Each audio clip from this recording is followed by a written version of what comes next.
안녕하세요. 저는 수도권에 사는 결혼 1년이 되어가는 새댁입니다. 오늘은 나이만 어린 막장 형님 얘기를 풀어놓고 싶어 이렇게 사연을 보내봤답니다. 남편은 형과 2살 차이 나는 여동생이 있습니다. 시댁에 갈 때마다 시부모님과 아가씨는 참 좋은데 아주버님과 형님 때문에 빈정상할 일이 제법 많았답니다. 저희는 회사에서 만난 33살 동갑 부부이고 결혼할 때도 양가 지원 안 받고 저희끼리 조촐하게 예물례단 없이 소박하게 결혼식 치르고 집도 저희 둘이서 모은 돈으로 작은 아파트 전세 구해서 살고 있어요. 시댁도 친정도 같은 지역에 1시간 내에 걸리는 거리라 부담 없이 찾아가 뵙고 놀다 오고 있어요. 저희에게 바라는 것도 별로 없으시고 시댁 가면 어머님이 차려주시는 저녁 먹고 전 설거지만 할 정도로 시집살이 같은 거 안 시키세요. 설거지도 요리할 때 나오는 설거지는 어머님이 대강 치워주시기 때문에 크게 어렵지도 않고 얻어먹은 사람이 설거지 정도는 해야 한다는 마음에 전혀 기분 나쁜 거 없이 즐겁게 하고 온답니다. 아가씨는 다른 지역에 취직해 일하고 있기 때문에 부딪힌 적이 별로 없어요. 이번 어버이날에도 평일이라 못 온다며 저희 편한 대로 부모님 모시고 식사하라고 아예 미리 빠졌었고 추석에도 당직이라고 얼굴만 비추고 가서 별로 부대껴본 일이 없네요. 그래도 만나면 인사 잘하고 잘 지내는 편입니다. 큰형은 남편보다 5살이 더 많은데 9살 어린 여자와 결혼을 했어요. 2년 전에 결혼했고 그때는 시부모님이 결혼 자금을 1억 5천 보태주셨다고 했어요. 저희에겐 그렇게 보태주지 못하는 것을 미안해하셨지만 저희 친정도 그리 보태줄 돈이 있는 것도 아니고 여태까지 키워주신 것만으로도 감사하다는 마음이 있었기 때문에 괜찮다고 말씀드리고 저희 돈으로 잘 꾸려보겠다고 알뜰살뜰 아껴서 결혼 생활을 시작했습니다. 큰형님은 저와 남편보다 4살이 어려요. 이런 동서 사이는 서로 조심해야 하잖아요. 근데 자꾸 반말을 하며 선을 넘어서 한번 들이받으려고 마음의 준비를 하던 참이에요. 처음에는 좀 긴가민가 했어요. 형님 목소리가 좀 작기도 하고 저도 시댁에서 지내기가 어색하고 긴장돼서 누구 말투를 신경 쓰고 듣고 있기가 어렵더라고요. 몇 번의 만남이 있고 나서야 이 사람이 나를 만만히 보고 있구나 하는 게 느껴졌어요. 처음에는 요자를 얼버무리는 정도였어요. 동서, 이리 좀 와요. 동서, 이것 좀 저기에 놔줘요. 이렇게 언뜻 들어서는 모르게 끝에 요자만 들리는 듯 많은 듯 작게 말하더라고요.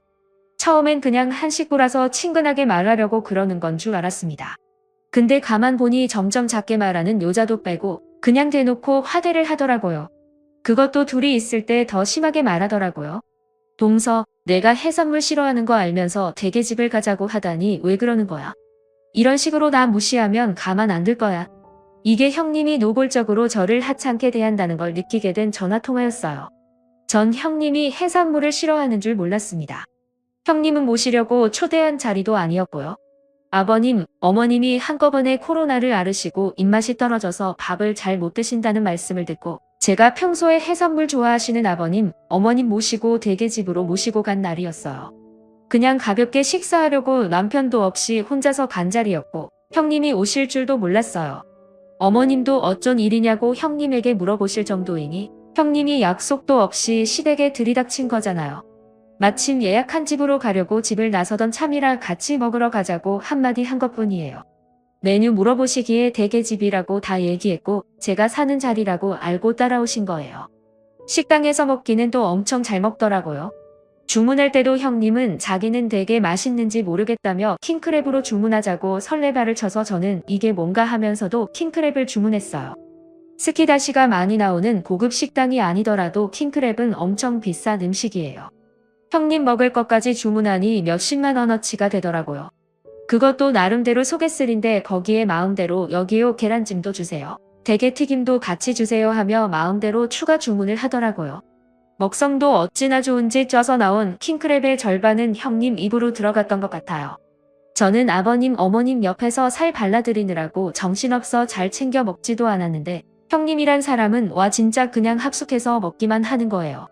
어머님은 한숨을 쉬시며 둘째야 괜찮다. 어서 너도 먹으렴 하고 저를 챙겨주셨지만 두 분이 너무 기운이 떨어져서 모시고 나온 참이라 저는 정말 잘 챙겨드리고 싶었거든요.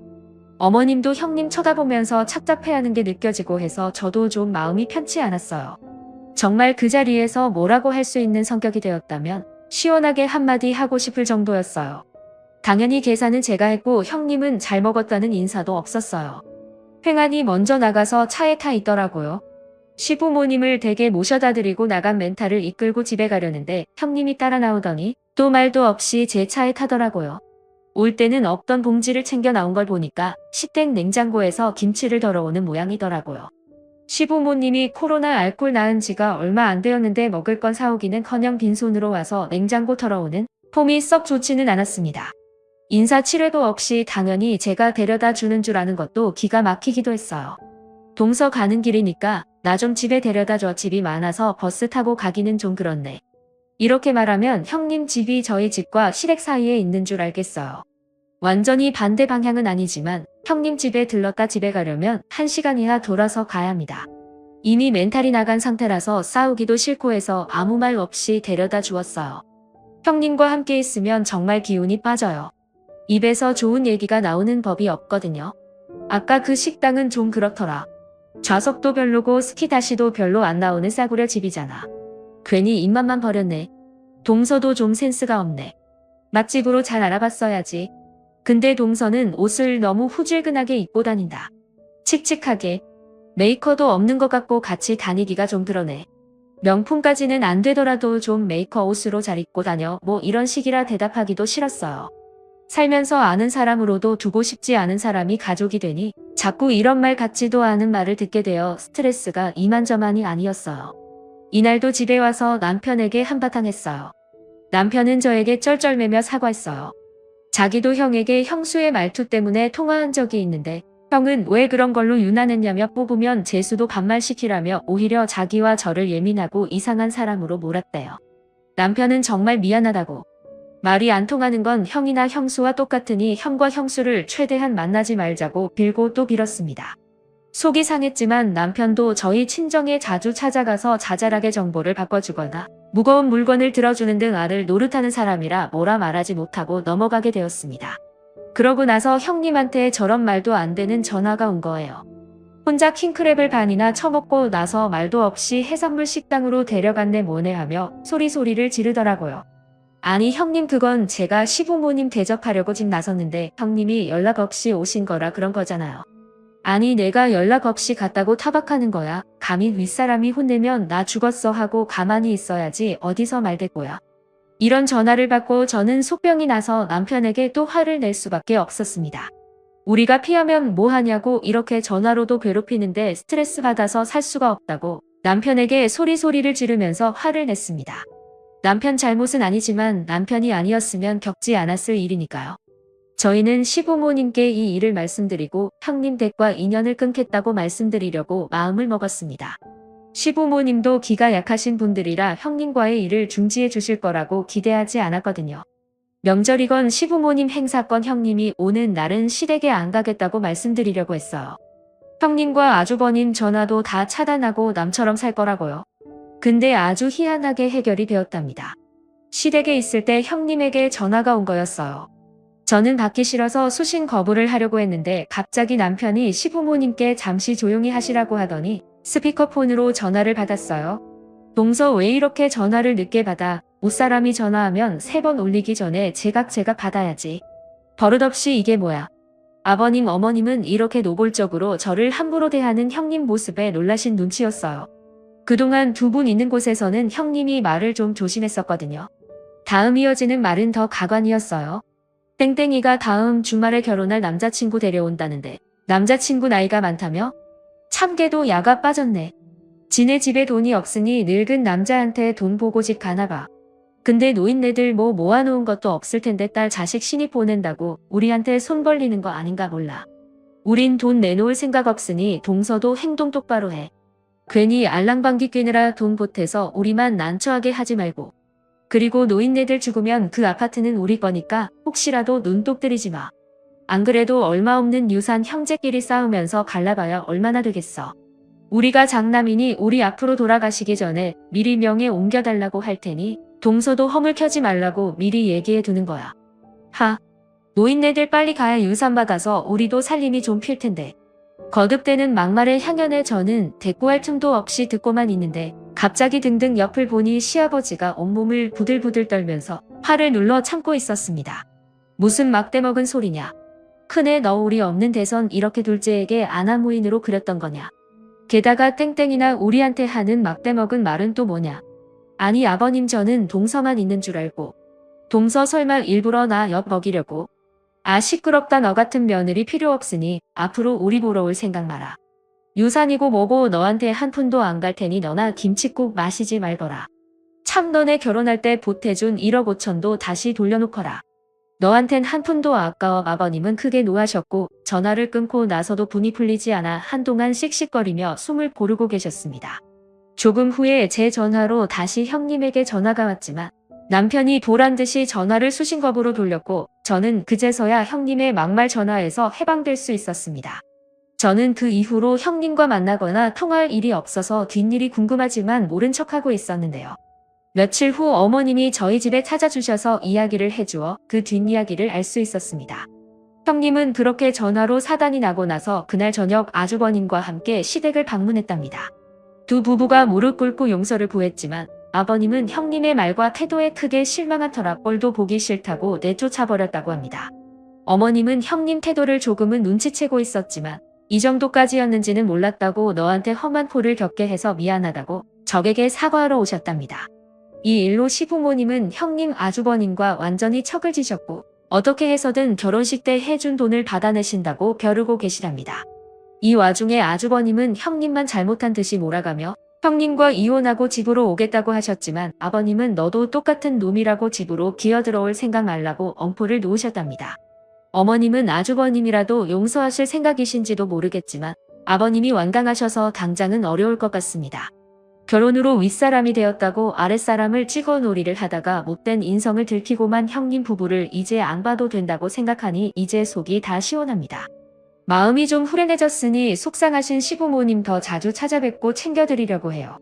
또 앞으로는 다른 곳에서 이런 부당한 대우를 받게 되면 미련하게 참지 않고 당당하게 살아보겠다는 다짐도 했고요.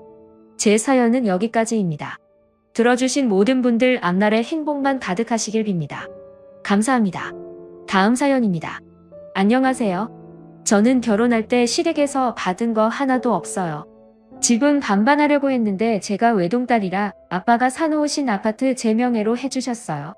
신랑이 혼수했고 시어머니께서 은근히 예단을 바라셔서 저는 대놓고 예물을 해달라고 했어요. 저희 엄마가 평소에 심플한 액세서리를 좋아하시는데 그래도 엄마 옆에서 보석 좀 보고 자라 그런지 보석 모으는 취미는 없지만 눈은 좀 높아요. 그 사실을 시어머니께서 아시고 예단 말속 들어가셨어요. 신랑과 맞벌이를 하는데 연봉은 서로 비슷해요. 저희 신랑 사람 참 좋고 시댁도 딱히 저희에게 기대하는 게 없고 제가 따박따박 바른말로 말대꾸하는 타입이라 가깝고도 먼 관계로 지내고 있네요. 신랑이 여동생이 있는데 전 외동딸로 자라면서 딱히 누가 있었으면 좋겠다라고 생각해 본 적이 없어서 그런지 시누이랑 자매처럼 지내야지 하는 생각은 안 해봤어요. 그냥 가깝고도 먼 기본만 하는 사이예요. 저희 결혼할 때 시누에 취직하고 3년 차였는데 축의금 5만 원 했어요. 별 신경 안 썼어요. 몰랐는데 결혼식 때 입을 옷, 화장, 머리 한다고 신랑한테 돈 달라고 해서 100만 원 가져갔다고 들었어요. 어쨌든 결혼 전이니 신랑이 동생한테 해줄 수 있는 부분이니까 신경 안 썼고요. 제 직업이 남자가 많은 분야라 우리 쪽 하객이 신경 쓰였나 보다 라고만 생각했어요. 여자의 촉이라고 할까? 아니나 다를까 제 대학 1년 남자 후배가 결혼식에 왔는데 둘이 그날 만나서 연락하다가 연애하고 결혼한다고 하더라고요. 괜찮은 후배라 잘 됐다고 축하한다고 했는데 시누이가 결혼 선물 뭐 해줄 거냐고 묻네요. 참고로 전 시누이한테 결혼 선물로 받은 거 없이 축의금 5만 원이 전부였고요. 그래도 시누이라 뭐라도 해줘야지 하는 마음은 있어서 뭐 가지고 싶으세요? 했더니 시누가 말하길 언니네는 친정에서 집 해줘서 결혼 비용 얼마 안 들었죠? 오빠가 혼수다 했으니 그때 혼수 못하신 거 지금 한다 생각하고 세탁기, TV, 냉장고 요거 3개만 해달라네요. 그래서 제가 아가씨 혼수를 왜 나한테 하래요? 돈 모은 거 없어요? 아니 신랑 쪽에서 집 해줄 형편이 아니라 대출받고 해서 반반 해야 하는데 한두 푼이 아쉽다고 친언니 같은 마음으로 해달라네요. 나한테 언제부터 여동생이 있었다고? 그런 거 없는데 라고 생각했죠. 그 자리에서 싫다고 얘기하고 세탁기 하나 정도는 해줄 수 있을 듯하니 세탁기 하나 해주는 걸로 신랑과 이야기해보겠다고 일어났는데 시누이가 입술을 삐죽삐죽 결혼할 돈이 부족하면 연애를 좀 더 하다가 돈을 더 모으고 결혼을 하던지 본인들이 결혼하는데 왜 내가 혼수를 보태야 하는지 전혀 모르겠어요. 이해가 참 안 됐어요. 신랑한테 이야기하니 세탁기만 해주자고 자기는 돈 벌면서도 축의금 5만 원 해놓고 참 웃긴다 하고는 넘어갔어요. 그리고 며칠 있다가 시누이 결혼 문제로 신랑과 시어머니가 통화하는 것 같았는데 신랑의 언성이 높아지고 제 이름이 들리고 기분 안 좋게 통화가 끝나길래 왜 그러냐 했더니 저 결혼할 때 예단 안 해왔으니 이번 결혼에 그때 못했던 예단 대신 시누이 혼수 도와주라고 저한테 말하라고 으름장 놓으시더래요. 신랑이 어이가 없어서 예단은 우리가 집을 장만했어야 받는 거고 장인 어른이 집 해주셨는데 그럼 우리가 예단해서 처갓댁이 보내야지 어디서 예단 이야기를 꺼내냐고 저한테 허슨 소리하면 가만히 안 있을 거라고 하고는 시어머니와 이야기 끝났으니 누가 뭐라고 하면 그냥 무시하라고 하길래 알았다고 했어요. 세탁기 하나는 해주려고 좋은 모델로 보고 있었는데 이걸 계속 보고 있어야 하는지 고민이네요. 그런데 시어머니와 시누이가 전화와 카톡 폭격으로 제 심기를 상상 초월하게 건드리더라고요. 저 공대 나왔고 성격도 불같아서 남자 후배들도 저 어려워하는 구석이 있는데 나중에 정말 열받아서 시누이랑 후배 불렀어요. 후배는 부르니 후딱 나와서 있는데 시누이는 눈치챈 건지 엄청 늦게 기어 나오더라고요. 후배한테 이러이러한 일이 있는데 아냐고 했더니 자기가 듣기로는 제가 가전제품 몇 개 선물해 줄 거라고 했다는데 그거 아니었냐며 정말 어이가 없더군요. 집은 구했는지 물어봤더니 본인 회사 근처로 가야 해서 회사에서 지원금 3천만 원 나와서 큰 부담은 없다고 나머지 전세 금액도 자기가 모은 돈 8천만 원이랑 부모님이 도와주시는 돈 5천만 원 하면 된다고 말하는데 와 뒷목 잡고 쓰러질 뻔했네요. 나중에 시누이 저에게 와서 애교 부리는데 언니가 어쩐 일이에요? 호호하는데 아가씨 결혼하는데 내가 그냥 있을 수는 없고 아가씨가 우리 결혼할 때 해준 것보다는 당연히 우리가 손님 사람이니까 더 해줄게요. 그런데 물건 같은 걸로 하기는 그러니까 일단 아가씨 돈으로 혼수하고 내가 나중에 알아서 현금으로 줄게요. 라고 했어요. 집에 와서 신랑에게 시어머니와 시누이가 둘이서 쏙닥쏙닥하고 나한테 혼수 뒤집어 씌우려고 한 거 아니었겠냐. 솔직히 아가씨 결혼에 돈 2,300 쓸 수 있다. 그런데 자기 연봉 3천만 원 받을 때 축의금 우리한테 5만 원 했다. 학생도 아니고 지금도 나이가 30인데 나한테 철 없이 대놓고 유고하는 건 아닌 것 같다. 라고 말하니 신랑 생각도 그렇다네요. 사실 저희 생활 여유로운 편입니다. 대출금도 없고 아이 계획도 없어서 하고 싶은 거 거의 하면서 살고 저축도 많이 해요. 그런데 내가 힘들게 번 돈을 왜 아가씨 혼수로 의미 없이 써야 하죠? 그것도 강요에 의해서? 아무튼 결혼식은 다가왔고 그 사이사이 신우는 줄기차게 혼수로 장만한 가전제품들 금액까지 캡처해서 계속 보내왔어요. 저는 그냥 이쁘네요. 잘 샀어요 했고요. 지난주 결혼식 날 봉투 2개를 준비했습니다. 한 봉투에 5만 원씩 넣고 신랑 이름 제 이름 써서 후배 내 하나 신부 측 하나 넣어줬어요. 본인이 낸 것보다 양쪽으로 5만 원씩 전할 만큼 한 것 같아요. 저희 부모님은 미리 추석 전부터 2주간 친구분들과 해외여행 계획이 잡혀 있으셔서 사정에 양해를 구하셨고 아가씨 축의금 드리라고 50만 원 주셨어요. 이건 어른들께서 하시는 거니까 그대로 시부모님께 드렸고요. 내일 시누이가 신행해서 오는 날인데 난리가 나겠죠? 이미 시어머니는 난리 나셔서 신랑이랑 며칠째 싸우고 있네요. 왜 돈 10만 원 무시하냐고 했네요. 애초에 무리한 강요를 하지 않았다면 세탁기 하나는 아주 좋은 걸로 해줬을 텐데 안타깝네요. 오늘의 사연 들어주셔서 감사합니다. 재미있게 시청하셨다면 구독, 좋아요 부탁드립니다.